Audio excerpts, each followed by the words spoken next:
Are you the one that said f***ing losers out the window as you drove by? I don't answer questions. Okay, yeah, that was definitely you. And that is loud and boisterous conduct upon a public roadway. That's public disorderly conduct.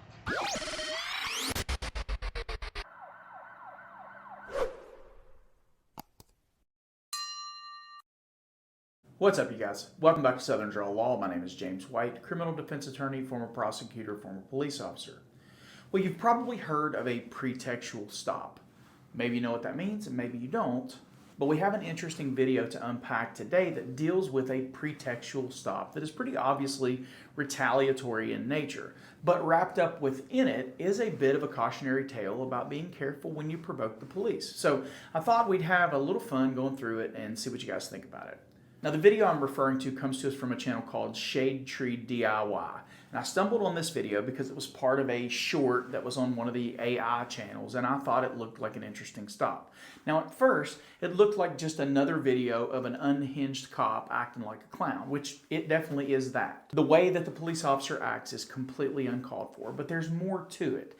Now, I've edited out some of the dead space, so I encourage you to head over to the Shade Tree DIY channel to watch the video in its entirety and to give them credit for sharing it. Let's check it out. I don't know where my license and registration is. They got no reason to pull us over. Howdy. Hey, is there a problem? Yeah, this deputy pulled you over to explain it to you. You got your license, registration, proof of insurance.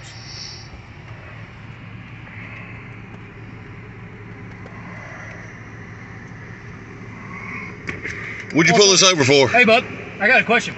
Are you the one that said f***ing losers out the window as you drove by? I don't answer questions. Okay, yeah, that was definitely you. And that is loud and boisterous conduct upon a public roadway. That's public disorderly conduct. Okay, just a quick interruption here because there it is. Deputy Brooks just let us know what the actual reason for the stop was. The passenger, who I assumed is Mr. Shade Tree DIY, apparently yelled out the window at the cops and called them effing losers or whatever. Now that we know that and we don't have to pretend anymore, let's continue and watch some more of the video. Here's my license. So that's what you pulled us over for, is you thought you heard somebody say something? Mister, I don't answer questions. Hey, listen here, you idiot. You work for us. Nope. You're a public servant. Nope. You're supposed to be professional, not me. I don't have a code of conduct to go by. You do. Okay. Name and badge number? We don't have badge numbers, bud. Yeah, that's a lie. What's your name and badge number? We don't have badge numbers. But would you like my computer number? Why did he give me a number and you can't? Because he gave you his computer number, bud. It's 1402. You need to calm down. You need to calm down and go learn about some professionalism. Okay. You're going to hear from my lawyer. I can't wait. This is an illegal stop. You have to witness a traffic violation or suspect us of a crime. Yeah, I was going to say, would you like to hear the traffic violation? Yes, actually, I will. Yeah, because we wasn't speeding. We don't have any lights out. Didn't do anything wrong. This is a retaliatory stop for something that you thought you heard. No, by the way, lights are required 1 hour before dusk. Just FYI. Yeah, I can't wait. This is going to be great. Why don't you get your supervisor over here? I'm not required to. You can ask for one. Well, I'm asking for one. That's what I just did. Okay, yeah, you can ask for one. Now, Yeah. to put it lightly, Deputy Brooks here is acting like a toddler. He's all up in his feelings. He's very thin-skinned. He's on the verge of being completely unhinged. His frail ego just couldn't handle being yelled at by a motorist. So now he's starting to suggest that yelling profanities out the window at police as you drive by is disorderly conduct under South Carolina law. Now, you can tell that this is the primary reason for the stop because the deputy who allegedly observed whatever traffic violation is on the horizon is on the passenger side. He's not really even engaging in any sort of conversation with either one of them. Brooks keeps referring to him and saying that it's his stop, but Brooks is the one that's interacting with the driver and getting the documents and the information. It kind of leads me to believe that maybe Brooks is training this guy and he's like a rookie officer or something and he's just being over there quiet. And, you know, it's one of those things where he's going to have him on the passenger side and it's his stop, but Brooks is taking the lead because he anticipates dealing with a difficult person, which is amazing because Andrews is much better suited to deal with difficult people than Brooks is because Brooks clearly doesn't know how to even understand the word de-escalate. Now, first things first, as is pretty widely known amongst seemingly everyone except police officers, disorderly conduct does not encompass profanity hurled at police officers where they don't amount to fighting words. Now, it's bad enough that this is not common knowledge for every cop in America, but it's even worse that the leading case on this issue in South Carolina actually comes from the county in which Brooks is a deputy, Anderson County, South Carolina. Now, in fairness to young Deputy Brooks here, State versus Perkins, which was a South Carolina Supreme Court case, was decided in 1991, which was pretty obviously before he was born. But let's look at the court's holding in State versus Perkins so we can understand what's going on here. Perkins is a pretty simple fact pattern. Perkins went to the Anderson County Sheriff's Office to get a copy of a report from an incident that he was involved in. He took exception to the way that he was treated by whoever he dealt with there, and then he had words with the police officers. The cops didn't like what he had to say and ultimately arrested him and charged him with disorderly conduct for using profanity towards the police. Now, the court said in the opinion, and it was actually quoting Houston versus Hill here, it says the First Amendment protects a significant amount of verbal criticism and challenge directed at police officers. Again, quoting Houston versus Hill. The court went on to say that the state may not punish a person for voicing an objection to a police officer where no fighting words are used. To punish only spoken words, the court said, addressed to a police officer, a statute must be limited in scope to fighting words that by their very utterance inflict injury or tend to incite an immediate breach of the peace. Again, quoting Houston versus Hill. And then they finished with this beautiful line that was truly prophetic in its language. The freedom of individuals verbally to oppose or challenge police action without thereby risking arrest is one of the principal characteristics by which we distinguish a free nation from a police state. Now, I personally believe that that's kind of where we are today. We are embarking upon a journey into being a police state. We have a militarized police force, and it's getting as bad as I've ever seen it, and I'm starting to see the public become more and more aware of it. Now, I like to think that YouTube channels like mine and much larger ones, obviously, and independent journalism really do a lot to bring this sort of stuff to light to the public. And I like to think that it's also going to make a difference in the long run. But again, I'm sort of a perpetual optimist, which might be a surprise to you considering the kind of content that I do. But I do actually believe in the good of people. I just am that way by nature. It's who I am. I just think it's better if you are a positive person. But now that we've established that Deputy Brooks has no idea what disorderly conduct actually means, let's finish the video and then we'll talk about the rest. So that's what you pulled us over for, is you thought you heard somebody say something? What's that one over there? Mister, I don't answer questions. Hey, listen here, you idiot. You work for us. Okay. You're a public servant. Okay. You're supposed to be professional, okay. Not me. I don't have a code of conduct to go by. You do. Okay. Name and badge number? We don't have badge numbers, bud. Yeah, that's a lie. What's your name and badge number? We don't have badge numbers. What, would you like my computer number? Why did he give me a number and you can't? Because he gave you his computer number, bud. It's 1402. You need to calm down. You need to calm down and go learn about some professionalism. Okay. You're going to hear from my lawyer. I can't wait. This is an illegal stop. You have to witness a traffic violation or suspect us of a crime. Really? Yeah, I was going to say, would you like to hear the traffic violation? Yes, actually, I would. Yeah, because we wasn't speeding. We don't have any lights out. Didn't do anything wrong. This is a retaliatory stop for something that you thought you heard. No, by the way, lights are required 1 hour before dusk. Just FYI. Oh, yeah, I can't wait. This is going to be great. Why don't you get your supervisor over here? I'm not required to. You can ask for one. Well, I'm asking for one. That's what I just did. Okay, yeah, you can ask for one. Yeah, I'm asking for a supervisor. Matter of fact, get Lieutenant Cawthorn out here. 619-220 on the ground. Yeah, who? Lieutenant Cawthorn. I don't work for Lieutenant Cawthorn. Yes, you do. You work for the sheriff's office. He is your supervisor. Get him out here. He's not my supervisor. Okay. You're going to learn, son. Okay. You got registration insurance yet? I have a registration card out of North Carolina. Oh, that's North Carolina. I don't know where the one is that you need. That's North Carolina one. That's your dad's old insurance. So are you not going to get a supervisor out here? Yeah, it's all up to date. I just am a little frazzle-dazzled. There. Are you not getting a supervisor out here? I'm not. Okay, cool. Brooks. Okay. Are you recording? Actually recording? Yeah, I'm actually recording. Freaking losers pulling us over because they thought they heard something. Do you see how he come up to the car all mad? He's looking like he was wanting to fight. He's not going to get a supervisor. They didn't have their lights on when they come after us. When they pulled out to come after us and pull us over, they didn't have their lights on. So I'd like to see them try that. Man, that dude's got a huge problem. That one that was over here standing on my side, he didn't really seem like he had that big of an attitude. That cat right there's got a problem. He's got a serious problem.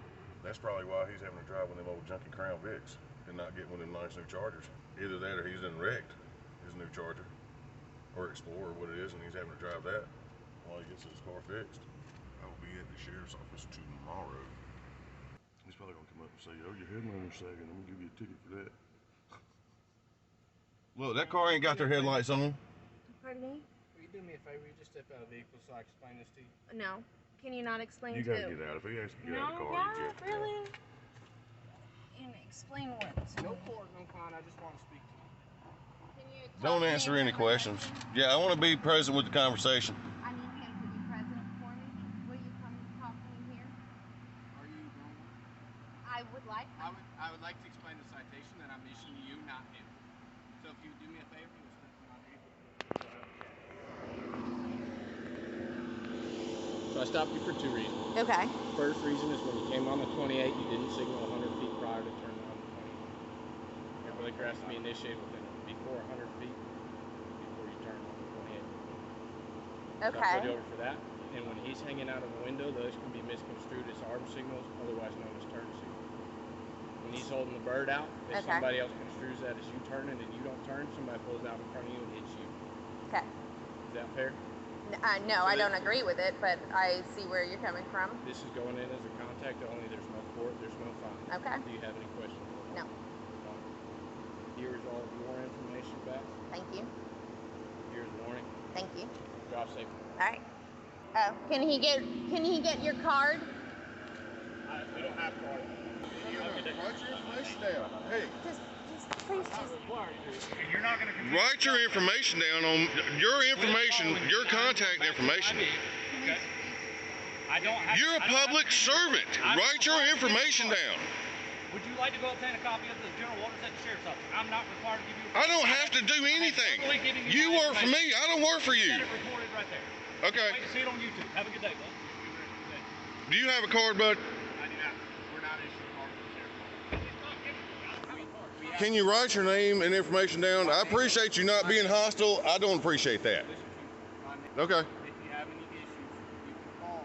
And that call for service number that's assigned to this stop will have his number attached. Thanks. Now, I want to make it perfectly clear here that I'm not defending the police. Deputy Brooks is a petulant child who is going to find himself on the losing end of a lawsuit or be fired or be indicted if he doesn't change the way that he acts towards people. But the folks in the car have their share of problems here too. While this seems like a pretty simple interaction, there's actually a lot to unpack here. You have accusations of disorderly conduct. You have pretextual traffic stops. You have an incongruence with the difference between policy and the law where the people are demanding things of the police officers. It's actually policy-based. And then you have sort of a cautionary tale about provoking cops when you're not in a great position to be provoking cops. And people were always asking me in the comments, well, don't the cops have to tell you this on the side of the road or that? And they're always surprised when I say, no, they actually don't. And this is a perfect example. The officer conducting this traffic stop is not the one who observed the traffic violation, allegedly.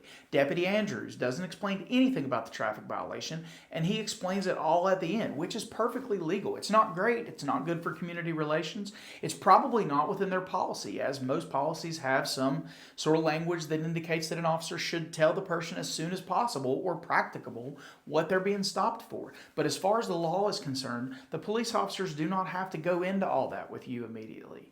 I know people don't want to hear that, but no court in America is going to expect a police officer to stand and debate with people on the roadside.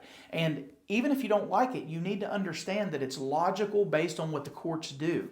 They have inserted officer safety into the Fourth Amendment where it previously didn't exist. So if they're going to create a whole new set of rights for police officers under the banner of officer safety, you can rest assured that they're not going to make police officers get into a courtroom-like debate with cross-examination on the side of the road with people by law. It just doesn't make any sense based on the trajectory of the cases.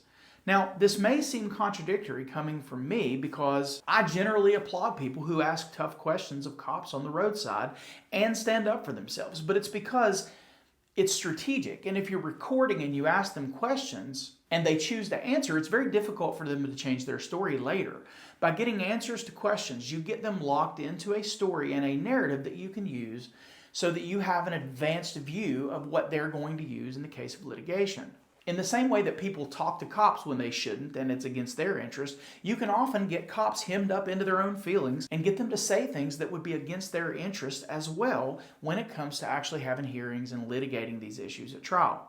After whatever happens between the two of you is over, they're going to go write down whatever they write down about the interaction, and unless they look back at a body cam, they're going to tell the story in a different way than what it is on video, because it's the nature of eyewitness testimony in general. People get into their feelings and their emotions, and they don't remember things as they actually happened. That's why it's so important that you record the interactions, because video doesn't lie. Video isn't swayed by emotion, and video isn't biased. And again, about asking for a supervisor on the side of the road.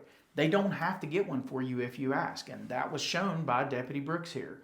By law, they do not have to do that. They might get in trouble for a policy violation if you file a complaint and follow through on the process, but there's no law anywhere that requires a police officer to get you a supervisor on the roadside simply because you asked for it. It's not like an escalation line to a customer service department. I could make the argument that that's probably the way it should be, but the way things are and the way things should be are not often parallel to one another, especially when it comes to law enforcement interactions. Now, I want to reiterate, I'm not defending them. I keep saying that because some goober who watches 3 minutes of the middle of this video will come into the comments section and come at me for defending what they did, and that's not what I'm doing. It's just that if you're going to play this game with the cops, it's a better idea if you actually know how this stuff works. And that brings me to my next point. This is a good time to talk about pretext and what it means and whether or not it violates the Constitution. Now, I'll mention pretext here because it's very obvious to me, and it should be to you, that this stop was actually because of the passenger yelling out the window at the police. But the Supreme Court has said in numerous cases that an officer's subjective motive for stopping you is completely irrelevant so long as they wait for you to actually commit a traffic offense before they complete the stop. As long as they have a legitimate law that they're trying to enforce, that they're able to articulate to a court that they watched you break or have reasonable articulable suspicion that you did commit some sort of a crime, they are justified in stopping you regardless of what was in their mind as a reason prior to. That matters because in the end, we find that the officer alleges that they didn't signal to turn at least 100 feet early. In South Carolina Code 56.5/2150 states that a signal of intention to turn or move right or left when required shall be given continuously during not less than the last 100 feet traveled by the vehicle before turning. Now, I wasn't there and neither were you, but when Deputy Andrews tells the driver, when he pulls her out of the car and tells her why he stopped her, she didn't make the argument that she signaled a turn. So it's very likely that she actually didn't signal a turn. Now, he wrote her a written warning, but had he cited her, I probably would have liked to have a little bit of fun with these deputies in the cross-examination process and make the argument that what they say on the roadside was contrary to the reason for the stop. And here's what I mean. I'd say, now, Deputy Andrews, is it true that you stopped my client for failing to signal a turn for less than 100 feet prior to the turn? Yes, okay. Now, Deputy, you also mentioned that you believe that you observed the passenger hanging out the window, giving the finger. Is that correct? Approximately how long did the passenger hang out the window in time? Could you estimate? And at approximately what speed were you traveling? Oh, you don't know. Okay. Well, so how do you know how many feet the vehicle traveled while the passenger was given the bird out the window? Now, was the direction that the passenger was pointing in the same direction the vehicle was turning? Now, Deputy, did you or your partner take any measurements of the distance between the top of the steering wheel and the outside body of the vehicle my client was driving? Neither of you did. Okay. Deputy, are you familiar with South Carolina Code Section 56.5/2180? Oh, you're not. Okay. So you're not aware of the fact that South Carolina law requires that only vehicles with certain dimensions give a signal via signal lamps. Right? You can use hand signals pursuant to South Carolina Code 56.5/2180. That code says that any stop or turn signal when required herein shall be given either by means of the hand and arm or by signal lamps. And then it says that any motor vehicle in use on a highway shall be equipped with and required signal shall be given by signal lamps when the distance from the center of the top of the steering post to the left of the outside limit of the body, cab, or load of such motor vehicle exceeds 24 inches. So I ask you again, did you actually measure from the steering wheel to the outside of the vehicle so that you would even know whether my client's vehicle is required to give a signal lamp and not just a hand signal? Because the reason I asked is that you told my client that the secondary reason for the stop is that you thought it was confusing that the passenger may have been misunderstood as giving hand signals. Did you not say that? Yes, you did. Okay, I thought I heard that. So I guess my question is, how do you know that the passenger wasn't giving an intent to signal a turn? I mean, you say yourself that you were so confused by what he was doing that you thought he might have been signaling a turn. So because you seemed confused enough that you were concerned that other people might be confused, can you say here today that my client's passenger was not actually signaling the turn that you said she didn't signal? So if you stopped her for not signaling, but you're not sure if her car is required to have a mechanical signal, how do you know that she wasn't actually signaling via her passenger? Can you offer any testimony at all that would let the court know whether the vehicle my client was driving is required to give something other than hand signals? No. So isn't it true that based on your own statements and your own concerns as uttered on roadside that there's a very real possibility that the passenger of this vehicle could have been attempting to signal a turn? Now they're kind of stuck here, right? Because they either have to admit that they knew it was them being flipped off and they took exception to it and performed a traffic stop, or they have to pretend that they were confused about the signal. Again, all this is for fun, and it wouldn't be effective in eliminating the traffic infraction because it's actually the responsibility of the driver to signal with their hand, not the passenger. But the point is, it would be a lot of fun to watch them squirm during cross-examination and just sort of play the game. I mean, that's what lawyers live for. And if I had Brooks on the stand, I'd ask him to define what it means to be an hour after dusk. I'd ask him if he took note of what time the sun rose and set that day. He wouldn't have, of course, because they enforce feelings and they don't think that far ahead. And when he didn't have good answers, I'd ask what code section says that you have to use your lights an hour before dusk. And then when he was wrong about that, because he clearly is, I'd show him South Carolina Code Section 5654450, which says, every vehicle upon a street or highway within the state shall display lighted lamps and illuminating devices excluding parking lights from a half hour after sunset to a half hour before sunrise. And then I'd remind him that he just admitted under oath both that he was incorrect about the law, had no definition for a portion of the law he incorrectly thought he was enforcing, and then I'd remind him that his own vehicle, which was used to make this traffic stop, had no headlights on at the beginning of the stop, as observed by our passenger. And that would also be a lot of fun for me to sit and try to watch him come up with answers to. Now, in closing, what is the cautionary tale? Well, it is be careful what you wish for because you just might get every bit of it. These folks were not prepared for a traffic stop. The lady says at the beginning she don't know where a driver's license or registration is, so she didn't know where documents were. They had mixed up registration and insurance that didn't seem to be in alignment from North Carolina to South Carolina. And again, you'll notice that when he told her that she didn't signal, she didn't claim to have signaled the turn when the officer actually finally told her what she was stopped for. The passenger provoked the police into stopping them, and then the driver very likely committed a traffic infraction right in front of them and invited the state into their lives when they weren't ready. Remember, the pretext doesn't matter if you're going to provoke a police encounter and then commit a traffic infraction right in front of them. Don't be surprised when this happens. It would be better for you if you're going to provoke the police to actually be prepared for the encounter. You should know the laws in the state that you're in. Different states have different laws. For instance, in Tennessee, not signaling is only illegal where it has an effect on other traffic. But in South Carolina, there's an actual distance requirement of 100 feet prior to the turn. They also clearly have a timeline spelled out for when you have to use headlights. This is exactly how you get your vehicle towed and end up in a new state where you don't actually have many people that you can call and have to figure out how to get a ride and scrape up hundreds of dollars together to get your vehicle back, all because you decided to poke the bear when you weren't really ready for that. Now, that's not defending how they were treated, because how they were treated was completely ridiculous. I'm just saying that sometimes you draw attention to yourself and this is what happens. And if the officers really wanted to be malicious about it, they could have probably towed the vehicle, depending on what kind of insurance paperwork they had. Because if you have a vehicle, then you can't prove insurance. And they may have had it. I don't really know because I don't know all of the context. But if they didn't, and the officers really wanted to be malicious, they could have potentially towed this vehicle and had the tow yard hold it until they were able to provide proof of registration and insurance in South Carolina. Now, I hope that these people made a complaint on Brooks, because I'm certain he busted a few policies about professionalism and conduct unbecoming and rudeness, but he didn't do anything actually illegal. He will eventually if he keeps acting like this. And since he basically said he couldn't wait to see it on YouTube, I say let's give him his wish. The original video from last year already has like 170,000 views, so let's tack on a couple 100,000 more of those and see what happens.